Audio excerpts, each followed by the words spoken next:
Olá, pessoal. Espero que vocês estejam bem. Sei que faz um bom tempo que eu não lanço nada novo lá no meu canal. Portanto, hoje eu estou retornando para justamente falar um pouquinho sobre Wuthering Heights, que vocês conhecem como o Morro dos Ventos Uivantes.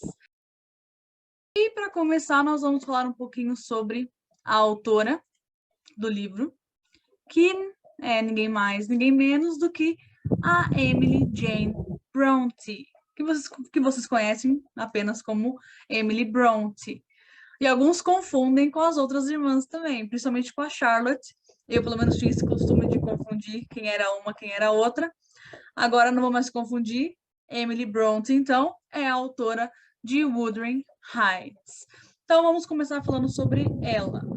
Nascida em 1818, no interior da Inglaterra, mais precisamente em Thornton, perto de Bradford, filha de Maria Branwell, que era inglesa, e morreu em 1821, vítima de câncer no útero, doença para a qual não havia tratamento nem paliativos eficazes, tanto que a morfina, que poderia suavizar as dores excruciantes que ela acabava tendo, só foi comercializada anos depois. E também filha de Patrick Bronte, que era irlandês e, depois de muito estudo, muito empenho, acabou se tornando reverendo. E embora os Branwells fossem de família de classe média alta, portanto uma família de posses, os Brontes eram uma família mais humilde, justamente pelo pai pertencer ao baixo clero. A família, depois que o pai se tornou reverendo, acabou indo morar em meio às charnecas e morros sombrios em Haworth, que era uma pequena aldeia ou condado de Yorkshire. Para quem não sabe, os Brontes eram uma família muito grande, eram 6 irmãos, sendo que 2 irmãs mais velhas acabaram morrendo de tuberculose depois que retornaram do internato, o que fez o pai ficar com ojeriza da ideia de mandar os filhos para fora.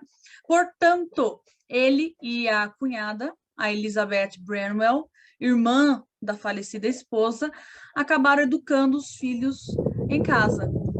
Lógico, a gente pode pensar, então a Emily, ela cresceu numa atmosfera religiosa, né, por conta do pai, e ao mesmo tempo ela cresceu diante da autoridade severa da tia, que diziam as línguas, cuidava deles mais por dever do que por afeição, embora ela tivesse uma predileção pela filha caçula da irmã, a Anne Bronte. A gente pode pensar que, diante dessa circunstância, ou dessas circunstâncias, a Emily e os irmãos não tivessem tido acesso a outro tipo de literatura que não fosse religiosa. Mas não foi o caso. Eles, né, acabaram lendo inúmeras coisas, inúmeros autores, como, por exemplo, Lord Byron, que foi de conhecimento dos irmãos e acabou até influenciando um pouco nessa atmosfera mórbida que muitos tinham na escrita. Também nós temos que destacar o fato da Emily sempre ter sido uma moça tímida, bem tímida e pouco sociável. Diferente da irmã Charlotte, que embora não tivesse dotes sociáveis, né, a Charlotte, embora gostasse dessa ideia de socializar, ela não tinha aquele manejo, aquele traquejo de sociedade. Mas a irmã, a Emily, já não gostava nem um pouco disso. E não ligava, diferente da irmã, para o que as pessoas pensassem ou dissessem ao seu respeito. O que dá para a gente perceber essa nuance diferente da personalidade da Emily, em contrapartida com a das irmãs. Nós vamos falar um pouco sobre, aliás, um pouco não, a gente vai falar mais detidamente sobre o Morro dos Ventos Uivantes, que é o foco deste vídeo de hoje.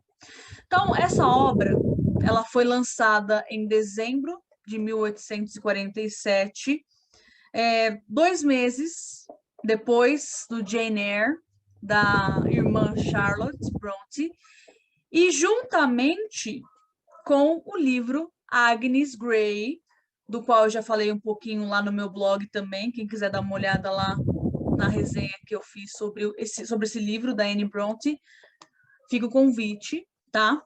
Mas esses 2 livros, então, eles foram lançados juntos em dezembro de 1847. O Morro dos Ventos Uivantes e Agnes Grey, com o intuito de justamente conseguir a mesma fama, né, o mesmo status imponente que Jane Eyre conseguiu. Só que nós estamos falando de uma época em que a mulher não tinha um papel fundamental na sociedade. Nós estamos falando também de uma época em que, né, até mesmo na literatura, o papel da mulher ele era tido como superficial. Para não dizer que a mulher não tinha espaço para brilhar como o homem teria na literatura também. Ou seja, dada essas questões do papel da mulher na sociedade e da pouca relevância que os escritos femininos tinham para, né, os visionários da época, o livro, não só o livro, os livros, os 3 livros das 3 irmãs tiveram de ser lançados usando pseudônimos, usando nomes que não eram o delas mesmo. No caso do Wuthering Heights, ele foi lançado com o pseudônimo de Alice Bell, tá? Nome masculino, tá, gente? Alice, embora dê a conotação de ser um nome feminino, ele era masculino para a época. E as 3 irmãs tinham pseudônimos, né? Elas eram praticamente da família Bell e não mais da família Brontë, porque todas elas tinham o sobrenome Bell nos pseudônimos. A Charlotte era Currer Bell, né? Aí, logicamente, a gente consegue perceber essa ligação do nome, do primeiro nome, com o nome da irmã, que começava com a mesma letra.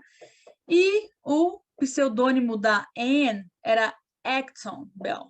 Então, nós temos aí as 3 irmãs lançando livros com pseudônimos.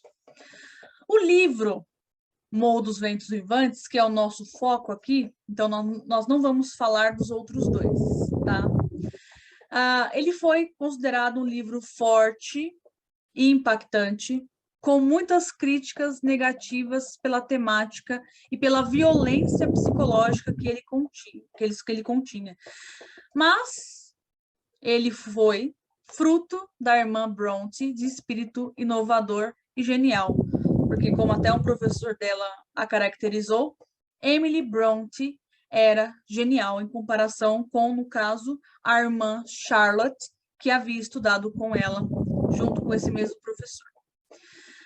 Nós temos um livro de literatura gótica, né, para quem não consegue relacionar o nome. Gótico é aquilo que é voltado ao mistério e ao obscuro. E nele nós encontramos temas que contradizem os costumes de uma sociedade ou de uma determinada época. E é justamente uma descrição muito propícia para o Morro dos Ventos Uivantes. Ele recebeu críticas negativas, embora se notasse todo o trabalho de impacto nele, por conta justamente dessas contradições com o que a sociedade ainda não conseguia admitir dentro da literatura.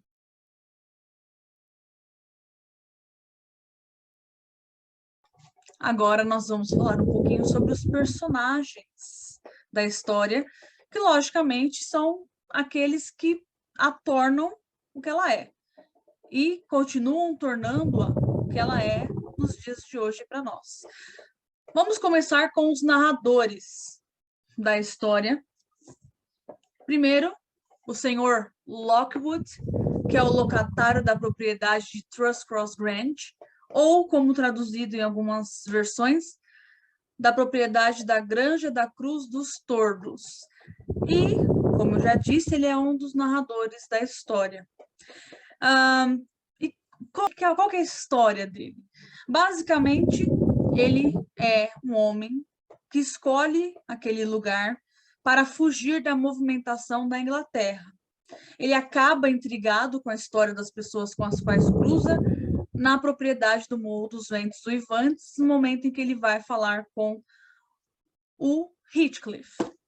Então, diante daquela atmosfera pesada, aquele povo tudo estranho, ele pensa, poxa, mas o que está acontecendo com esse povo? Eu tenho que saber o que está acontecendo. E aí surge a nossa segunda narradora, que eu vou falar um pouquinho sobre ela também, que é a Ellen Nellie Dean. Ela é empregada dos Earnshaw, pelo menos ela começa a história como empregada da família inicial, que é os Earnshaw, e testemunha de fatos que narra a Lockwood. Então, ela que vai contar para esse locatário do Trust Cross Grange o que aconteceu com aquela família para ele encontrar um povo todo estranho quando ele chega na propriedade de Wuthering Heights. O seu relato é permeado por juízos de valor e, portanto, tendencioso.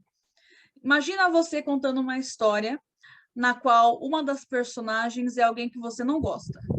Obviamente, quando não se gosta de uma das personagens de um relato, pode haver aí uma influência do juízo de valor de quem está narrando diante daquela personagem, o que nós vamos ver bastante com relação a Nellie e a Catherine.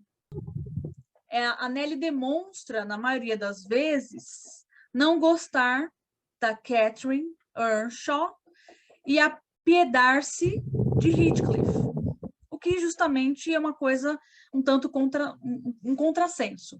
Por quê? Se ambos, de certa forma, eles estão rompendo com a moral que se esperaria na sociedade, por que que ela tem um desprezo maior pela Catherine e não pelo Heathcliff?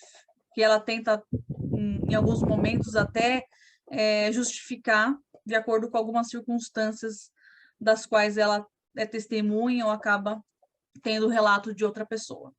Então, continuando um pouquinho a história dela, ela acaba servindo aos Lintons após o casamento da patroa com Edgar e cuida de sua filha após a sua morte. Então, nós temos aí uma narradora que ela acaba, né, assumindo a narrativa por boa parte dela, da história. E, como eu falei, o que ela conta para nós não pode ser considerado como uma verdade única e absoluta. Até porque, em alguns momentos, ela relata o relato de outra pessoa, que também não é confiável. Então, ela tem aí uma dupla tendenciosidade discursiva. E para mencionar isso, eu selecionei um trechinho aqui da versão que eu li, e ela diz o seguinte: ela, supondo que Edgar não podia vê-la, arrancou o pano da minha mão e beliscou-me furiosa no braço. Já disse que não gostava dela e gostava de ferir-lhe a vaidade, de vez em quando. Além disso, ela me machucou muito. Por isso, assim, pus-me de pé, gritando.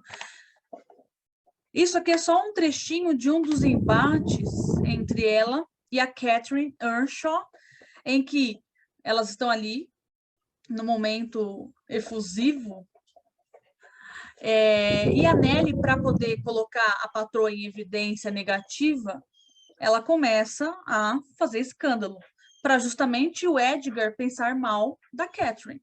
Só que aí acontece uma outra coisa, enfim. O fato é, a Nellie, ela demonstra para nós esse desapreço pela figura da Catherine. Desde o começo, desde quando ela era criança, por conta da personalidade da Catherine, a Nellie não consegue ter um afeto verdadeiro por ela. e ela demonstra isso em vários trechos, em vários momentos da narrativa. Em seguida, nós vamos falar justamente dessa mulher controversa, que é a Catherine Earnshaw, que é a personagem principal, e ela, mesmo morrendo na metade do livro, ela continua sendo constante na narrativa. E quem é essa Catherine Earnshaw? Ela é mimada, mas ela tem um espírito livre. Então, ela não admite ser controlada ou ela ter alguma coisa impossibilitando-a de agir conforme seu desejo. Ela é filha do senhor Earnshaw, né, e da senhora Earnshaw, que não tem nome na história. É irmã do Hindley, de quem eu vou falar também daqui a pouco, e parceira inseparável do Heathcliff. Ela se casa com Edgar, principalmente por conta do status e do que ele oferece a ela, diferente do Heathcliff, embora seja inegável que ela o ame.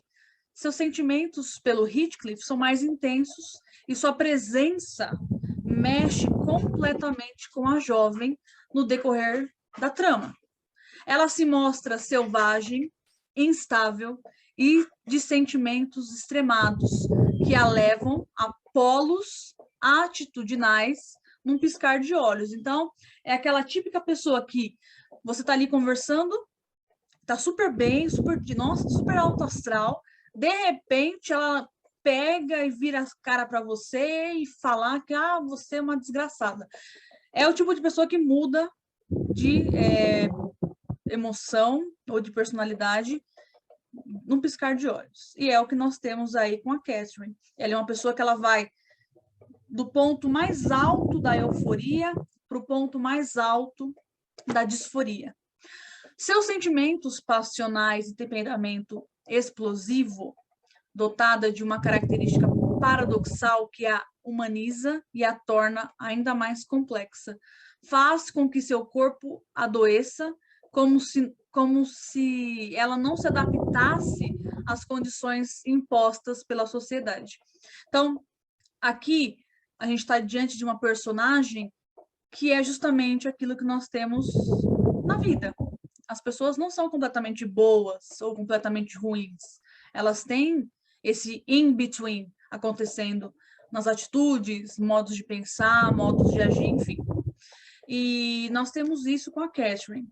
Em alguns momentos ela demonstra esse lado carinhoso, afetivo, em outros ela demonstra essa selvageria, essa brutalidade extremamente passionais que, né, até trazem um certo desconforto para nós que lemos o livro com atenção.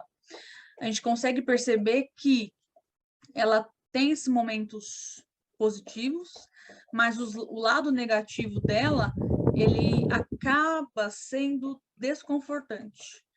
E é, por exemplo, que nós vamos ter aqui alguns trechinhos que eu selecionei para leitura. Aí aqui nós temos a Nelly narrando um pouquinho sobre a Catherine. Sem dúvida, Catherine tinha atitudes que eu nunca vira antes serem assumidas por uma criança e desafiava a nossa paciência 50 ou mais vezes por dia, desde a hora em que descia para o andar térreo até a hora em que ia deitar-se. Não tínhamos um minuto garantido contra suas impertinências. Seu espírito estava sempre agitado, sua língua sempre ocupada, cantando, rindo e xingando todo o mundo que não fizesse o mesmo. Era uma criaturinha selvagem, rebelde, mas tinha o olhar mais lindo, o sorriso mais doce e os pés mais leves da paróquia. E, afinal de contas, acredito que não tivesse má intenção, pois quando alguma vez nos fazia chorar a sério, raras vezes sucedia que não ficasse conosco e nos fizesse calar. Nesse pequeno trecho, nós já conseguimos perceber que a Catherine é uma personagem extremamente paradoxal.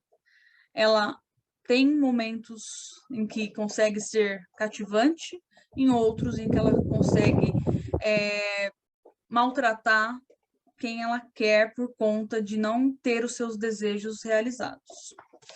Em outro trecho ainda, nós vamos ter uma questão bem importante, que é essa semelhança que há entre a Catherine e o Heathcliff. Ambos são como uma metade de uma laranja. Então, a Catherine é uma metade e o Heathcliff é a outra, e eles juntos são um complemento um do outro. Então, nesse trecho aqui, ela vai mostrar como o meio em que a Catherine vivia fez com que ela também tivesse uma mudança de temperamento parecida com o Heathcliff. Embora o Heathcliff ele tenha tido essa mudança por toda coisa ruim que aconteceu com ele até ele chegar, primeiro na casa dos Earnshaw e depois após ser rebaixado lá.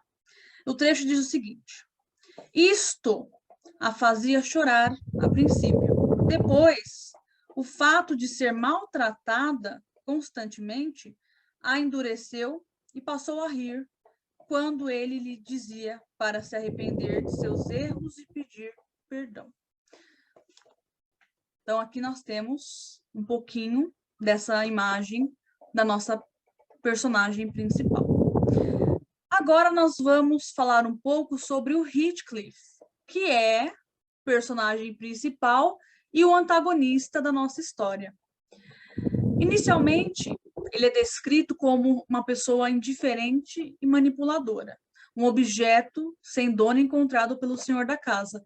Porque, vamos lá, vamos imaginar a circunstância em que o Heathcliff foi trazido para Wuthering Heights. Estava lá, um senhorzinho passeando pelas ruas de Liverpool. De repente, ele se depara com uma coisinha jogada no chão. Não tem dono. Ele pega e leva para casa. Então, não, eu não estou falando de uma moeda, não estou falando de um broche, não estou falando de um cinto, de um pedaço de papel, de uma carteira vazia, nem nada. Eu acabei de descrever mais ou menos a circunstância que levou o senhor Earnshaw a trazer o Heathcliff para casa. Ele simplesmente achou o menino nas ruas de Liverpool e trouxe ele consigo no retorno da viagem. Então, recapitulando, ele é um garoto que diz na narrativa que é um cigano órfão encontrado em Liverpool pelo pai da Catherine e do Hindley e trazido ao seio familiar, recebendo o nome de Heathcliff por conta de um filho que os Earnshaw perderam logo no comecinho da vida dele. Seus sentimentos e atitudes são tão intensos quanto os de Catherine. Então, os dois, eles têm isso em comum, essa intensidade de sentimentos.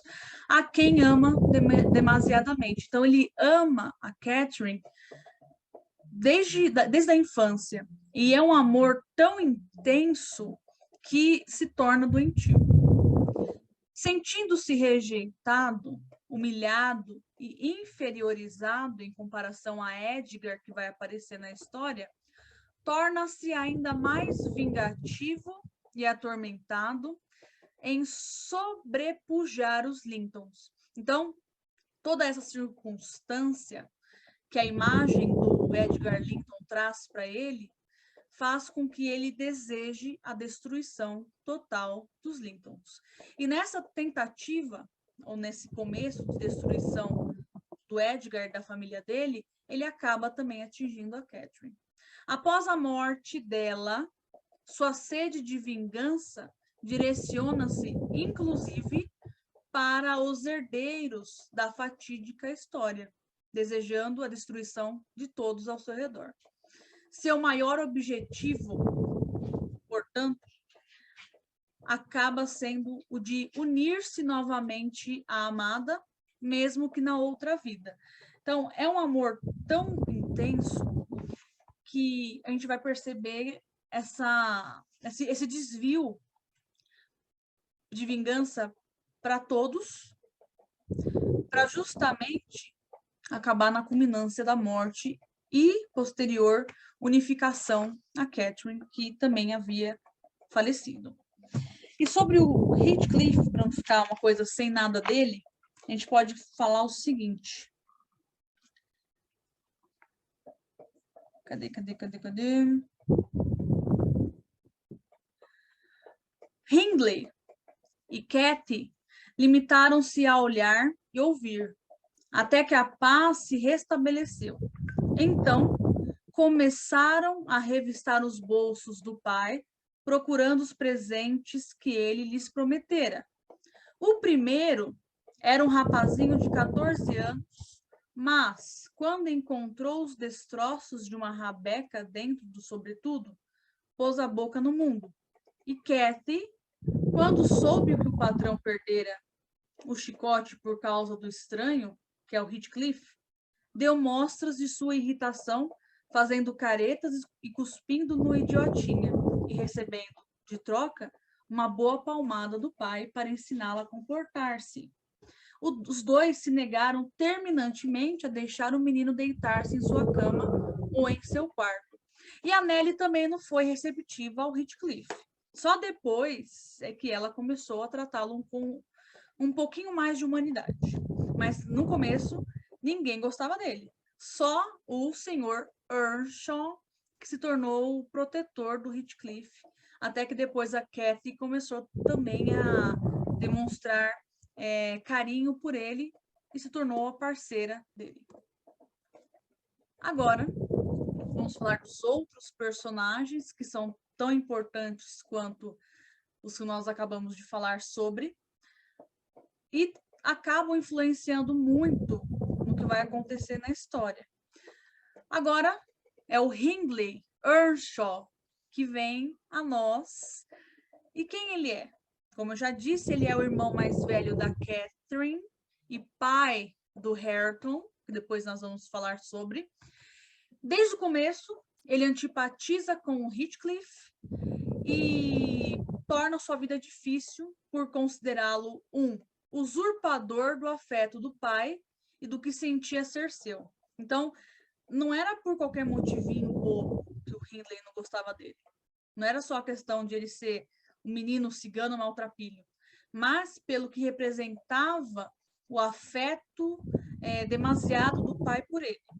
Após a morte de Frances, a sua esposa, torna-se um alcoólatra e, por causa de dívidas, perde a propriedade da família para ninguém mais, ninguém menos que o Heathcliff.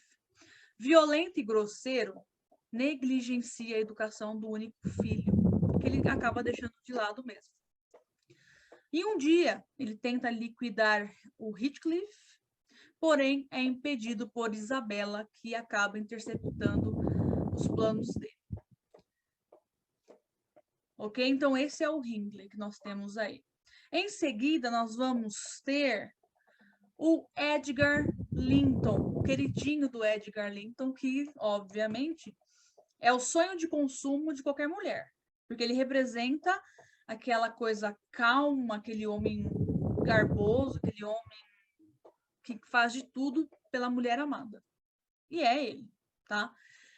E quem é o Edgar Linton na história? É o filho mais velho e dono dos bens dos Linton. É oposto a Heathcliff totalmente. Mais uma razão que o torna atraente aos olhos de Catherine, por quem se apaixona logo depois do incidente na propriedade da família dos Linton. Representa um amor tranquilo e uma alma bondosa, tanto que ele não consegue brecar a aproximação do Heathcliff logo de cara. Por conta desse amor pela Catherine, ele permite a aproximação de quem depois vai ferrar com a vida de todo mundo. É uma alegoria, né? O Edgar, ele é uma alegoria aos valores prezados na sociedade da época, em contraposição com os personagens presentes em Wuthering Heights, principalmente Heathcliff. Vamos falar um pouquinho da Isabella Linton, que é a irmã mais nova do Edgar. De pensamento romântico e atitudes românticas, ela apaixona-se abnegadamente pelo Heathcliff e desilude-se rapidamente ao ver seu lado demoníaco e dar-se conta de suas reais intenções. Morre longe de casa, tendo rompido relações com o irmão após casar-se com seu rival, com quem acaba tendo um filho. Então, não entendam mal essa questão do rompimento de relações. O Edgar, ele não tem nenhum sentimento ruim com relação à irmã dele, mas ele deixa bem claro, se ela fugisse com o Heathcliff, era para ela esquecer dele, e foi o que aconteceu. Embora depois ele tivesse até ajudado o filho da irmã, nunca mais eles se viram depois que ela fugiu de casa para se casar com o antagonista da história. E a Isabela, ela é uma personagem bem interessante também, porque a gente vê uma certa crítica para essa imagem romântica em contrapartida com a realidade.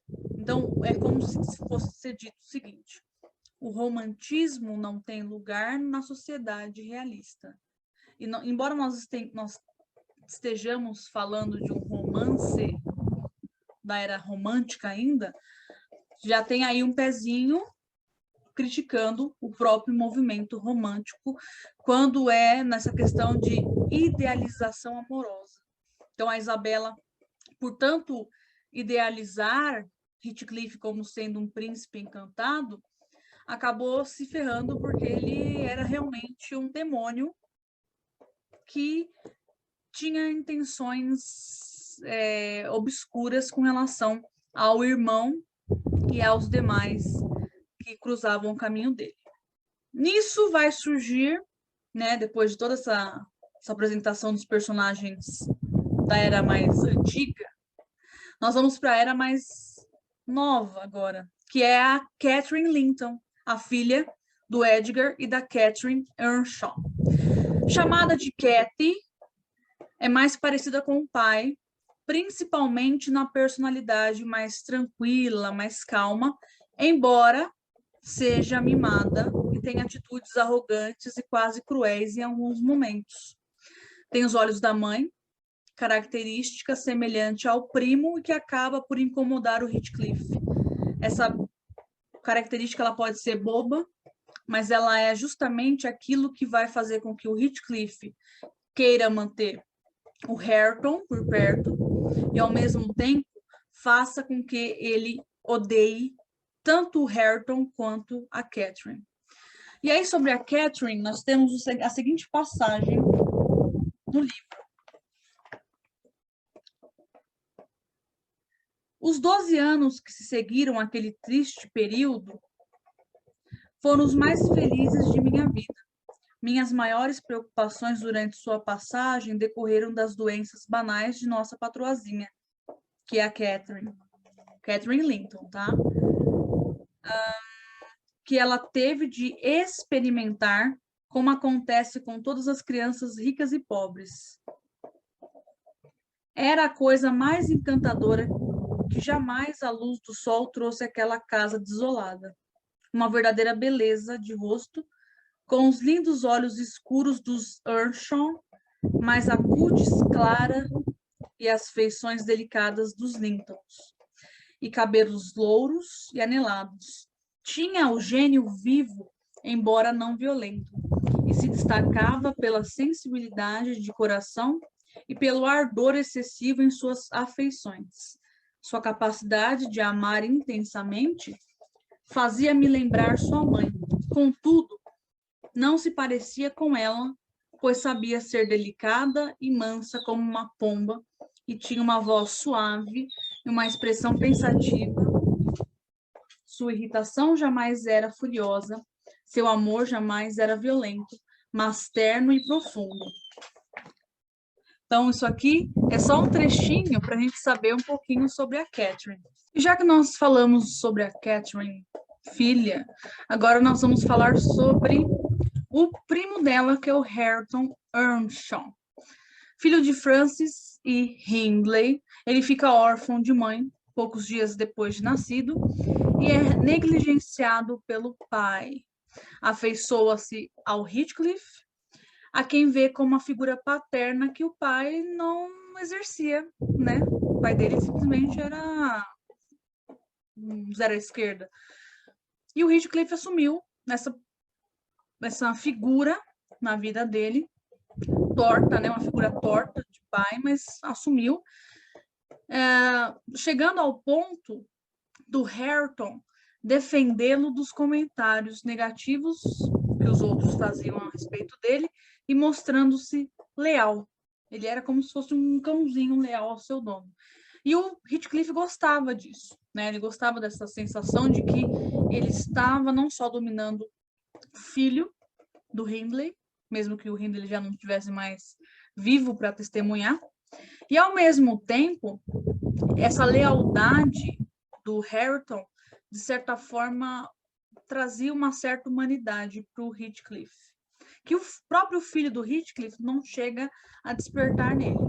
Temos o Linton Heathcliff, que é o filho do Heathcliff, com a Isabella. Ele possui saúde frágil e caráter bem deficiente. Ele, apesar de ser filho de uma mulher que não era uma mulher ruim, e ela ter falado tanto do irmão, mesmo que distante, né, dele, a gente vê que o Linton não consegue ter essa grandeza de espírito que os Lintons que foram antecessores dele. Ele é egoísta e cruel para com Hareton, de quem zomba, e ao mesmo tempo ele não consegue ter um carinho genuíno pela prima que se torna a esposa dele, e é cruel com ela também. A figura paterna lhe causa medo, né, a figura do Heathcliff, e ele é maltratado por ele, que o trata como uma propriedade imprestável, ao ponto de compará-lo ao Hareton. Né? Ele fala para Nelly que o Hareton ele é uma preciosidade, né? Colocando de outra forma. O Hareton ele é uma preciosidade, trajando roupas de mendigo, ao mesmo tempo em que o próprio filho, embora, né, seja aquele rapaz trajando roupas caras, de bons modos, ele era nada mais, nada menos do que uma coisa sem valor. Antes, a figura paterna para o Linton era o tio, que mesmo ele não tendo conhecido por muito tempo, a mãe falava tanto dele que ele adquiriu amor pelo tio por meio das falas dela. Só que ele acabou perdendo esse sentimento com a convivência com o pai biológico. Ele se casa com a prima, a Catherine, por ordem do pai, demonstrando não se importar nem com seu sofrimento ao ser trancafiada na casa e distanciada do pai doente. Então, a gente tem aí um personagem que ele tinha tudo para ser talvez uma mola propulsora de mudança, né?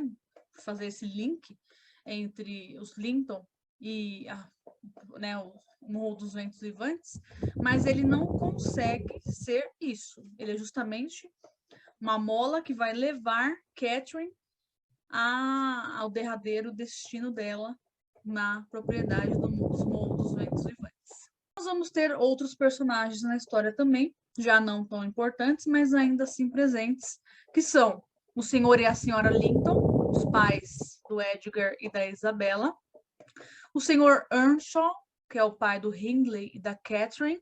Ele traz Heathcliff consigo após uma viagem a Liverpool e se torna seu protetor, mandando o filho mais velho para longe de Wuthering Heights. A senhora Earnshaw, que é a mãe do Hindley e da Catherine, não gosta do Heathcliff e acaba morrendo antes do marido.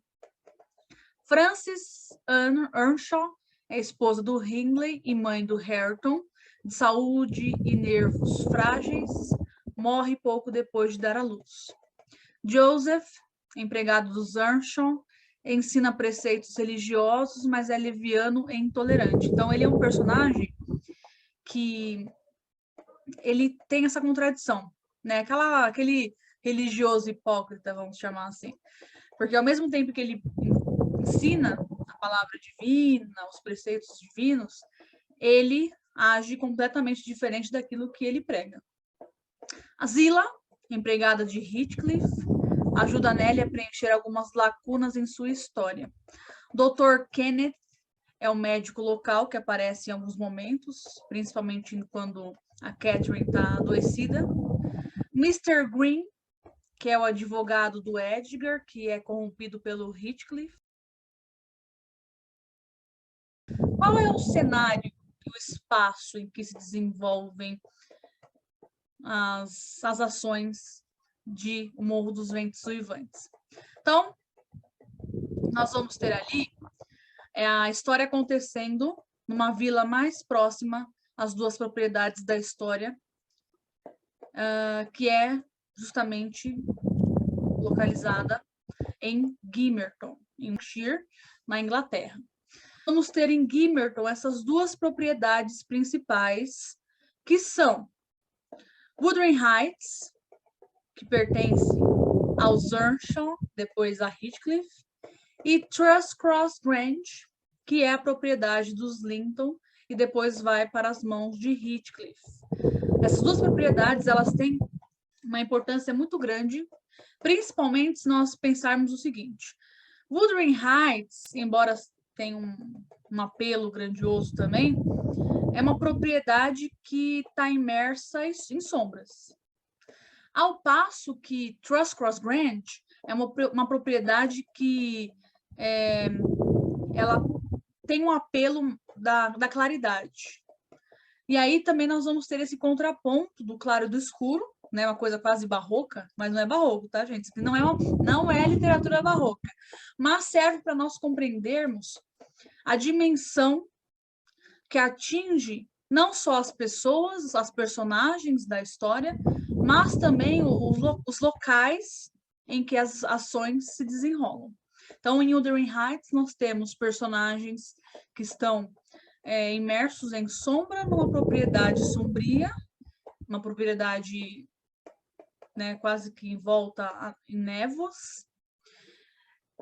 Isso demonstra essa atmosfera pesada, essa atmosfera densa que permeia essa convivência em Wuthering Heights. E nós temos em Thrushcross Grange, embora muitos acontecimentos negativos também, umas coisas ruins aconteceram também lá, ainda assim não afeta a propriedade, porque as personagens que estão ali, né, Linton, só para diferenciar, a filha do Edgar, a própria Nellie, quando eles permanecem ali, tirando a presença do Heathcliff atuando no que acontece com eles, nós temos uma família que consegue viver bem, mesmo diante das tragédias que aconteceram com a mãe da Catherine. Então, é uma propriedade que não está imersa em sombras, e as sombras que aparecem, elas decorrem da presença de um personagem que está em Wuthering Heights, que é justamente o Heathcliff, e antes era até a mesma personagem da Catherine, quando ela estava junto do Heathcliff. O Heathcliff, ele traz essa nuance de Wuthering Heights. Ao passo que a Catherine, quando ela se torna esposa de Edgar, ela já não está imersa naquele ambiente. Tanto que na cena da janela, que ela está ali na janela e visualiza Wuthering Heights, ela demonstra esse distanciamento da personagem naquele momento do lugar onde ela cresceu. E, obviamente, longe do Heathcliff. Uma coisa interessante, que eu depois até deixo o link da matéria que eu li, é que nós temos essa propriedade que pode ter sido justamente a referência para Emily descrever Wuthering Heights. A atmosfera toda, ela se desenvolve nessa propriedade que era Pondon Hall, uma residência senhorial em West Yorkshire, com quase 500 anos e era uma propriedade frequentada pelas irmãs Bronte. Portanto, Wuthering Heights, de certa forma, existiu, mas não com esse nome. Uma coisa que vocês devem ter achado que eu esqueci de mencionar, de explicar, mas aí eu vou voltar a isso. Eu disse que a Emily Bronte e os irmãos viveram em meio às charnecas. E a história de Wuthering Heights se passa também nesse ambiente das charnecas. E o que é isso? Primeiro, nós temos que entender que as charnecas, elas estão relacionadas, no caso aqui, à zona rural e a propriedades mais rurais. E o que são charnecas? Tem a ver com a vegetação do lugar, que é uma vegetação xerófila. Aí você fala, o que é xerófila, gente? Ai, meu Deus do céu. Não sou professora de ciências, tá, gente? Então, eu tive que pesquisar essa parte aí. Mas para explicar o que seria essa vegetação xerófila. Nome estranho, né? Mas tudo bem, vamos lá. É a designação de plantas que estão adaptadas a habitats secos e que sobrevivem com quantidades de água reduzidas. As xerófilas vivem em condições de secura, quer em relação ao solo, quer em relação à atmosfera. Ou seja, uma vegetação que cresce nas regiões incultas e arenosas, caracterizada por arbustos e plantas herbáceas resistentes. Faz referência a alguma coisa? Vamos lá, um tempinho para deixar vocês pensarem. Vamos pensar. Então, nós temos aí personagens que são complexos, personagens que são densos, difíceis de lidar, né? Vamos imaginar um Heathcliff e uma Catherine na vida real. Eles seriam super difíceis de conviver com. E nós temos a ambientação nas charnecas da história. A vegetação das charnecas são adaptadas a habitats secos, com água reduzida, condições de secura, mais resistente. Então, as charnecas a gente pode pegar e estender como algo extremamente relacionado às personagens do Morro dos Ventos Uivantes. Não com relação a serem o cânone, ou fazerem parte do cânone da literatura, né? Resistentes até hoje. Mas ao fato, voltando para a história, dessa resistência, mas uma resistência seca, uma coisa árida, voltada para personagens como a Catherine e o Heathcliff. Eles são personagens de uma aridez, não uma aridez do tipo, nada frutifica lá, mas é uma forma da gente conseguir relacionar um com o outro e as charnecas ao mesmo tempo. Eles adaptaram-se a esse ambiente em que a secura, essa impossibilidade de unificação dos dois, os tornou resistentes de alguma forma àquela circunstância na qual eles se encontravam. Então, a Catherine resistiu, aceitando a morte como a única forma de redenção, de possibilidade naquele mundo em que ela não podia se juntar ao Heathcliff da forma como ela gostaria. E o Heathcliff, ele resistiu também às condições da sociedade, vingando-se tanto nos Lintons, quanto também nos herdeiros. E depois aceitou a morte como condição para a unificação com a Catherine. Então, essa construção da Emily, não sei se ela teve essa ideia, né, essa concepção, mas é tão genial, mesmo que não tenha sido algo premeditado, que faz com que a gente compreenda a geniosidade, a grandeza da Emily, mesmo numa única obra que ela lançou em vida. Vou contar um pouquinho da história, tá? Que eu tentei resumir o máximo que eu pude, porque é muita coisa, para vocês entenderem o que realmente estava acontecendo ali naquele contexto. Então, a história inicia-se em 1801, com Lockwood indo a Wuthering Heights, ou Morro dos Ventos Vivantes, após alugar a propriedade da Granja da Cruz dos Tordos, de Heathcliff, antes considerado um homem apenas misântropo. Misântropo é aquele homem que não tem uma certa ojeriza à convivência com as pessoas. Mas, depois, ele começa a compreender a dimensão do Heathcliff. Não é apenas uma ojeriza às pessoas, é uma vontade destrutiva com relação às pessoas. Após uma noite e do encontro com o fantasma de Catherine Earnshaw, já na propriedade do Solar, Lockwood conhece Ellen, mais conhecida como Nellie Dean, que narra os acontecimentos que justificam a aura de infelicidade da casa de seu senhorio. E a história é a seguinte: o velho senhor Earnshaw fora a Liverpool, de onde trouxera o pequeno Heathcliff, que causara, inicialmente, uma má impressão em todos por estar maltrapilho, sujo e por sua aparência, para não dizer etnia e status. Aos poucos foi fazendo amizade com Catherine, que se tornou sua companheira inseparável. Hindley, irmão de Catherine, não o suportava e vivia implicando com ele e maltratando-o, mas o pai o protegeu, mandando o filho estudar fora. Assim que o pai morre, Hindley retorna para reclamar sua herança e começa a degradar a condição de Heathcliff, rebaixando-o como mero empregado e destituindo-lhe de seus confortos. Nesse meio tempo, Catherine acaba aproximando-se de Edgar Linton e de sua irmã Isabella, após um incidente na propriedade dos Lintons. Enciumado, Heathcliff sente-se inferior a Edgar e seu ódio só faz aumentar, principalmente após sua amada anunciar seu noivado, ao qual ele ouvira escondido, sem que ela notasse sua presença. Nesse momento, ela diz que seria degradante casar-se com ele, que foge sem ouvir o restante da fala dela.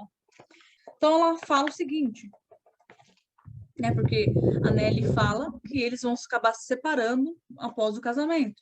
Aí ela diz: ele inteiramente abandonado, nós separados? Exclamou Catherine com uma entonação indignada na voz. Quem nos vai separar? Diga-me, por favor.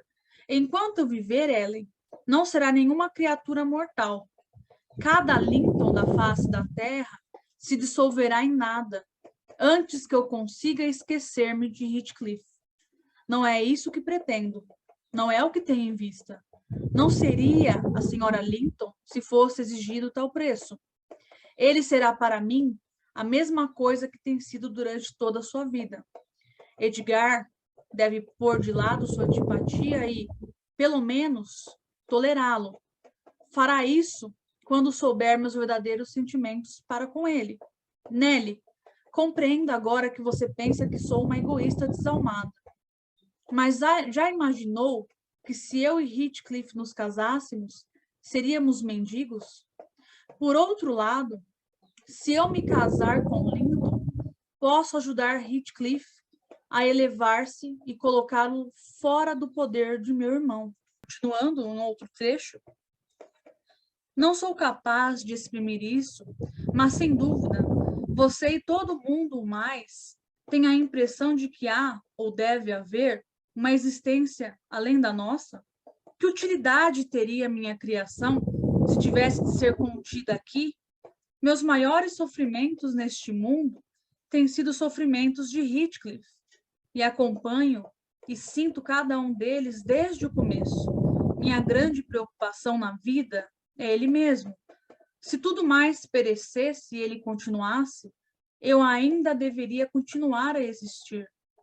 E se tudo mais continuasse e ele fosse aniquilado, o universo tornar-se-ia para mim completamente estranho.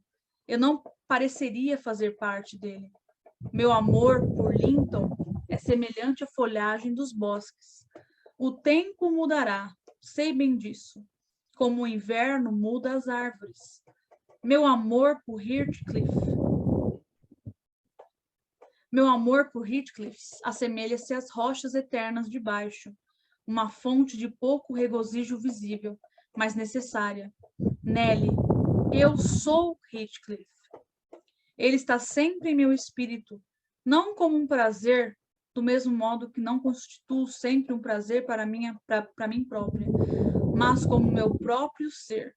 Não fale, portanto, outra vez, em separação. Ela é impraticável. Então, esse trechinho aqui nos mostra que a intenção dela, ingenuamente falando, era usar dessa convivência, né, com o Linton, do status que ela ia adquirir casando-se com ele, para auxiliar o Heathcliff a sair das mãos do irmão. Porque não havia possibilidade de separação entre eles.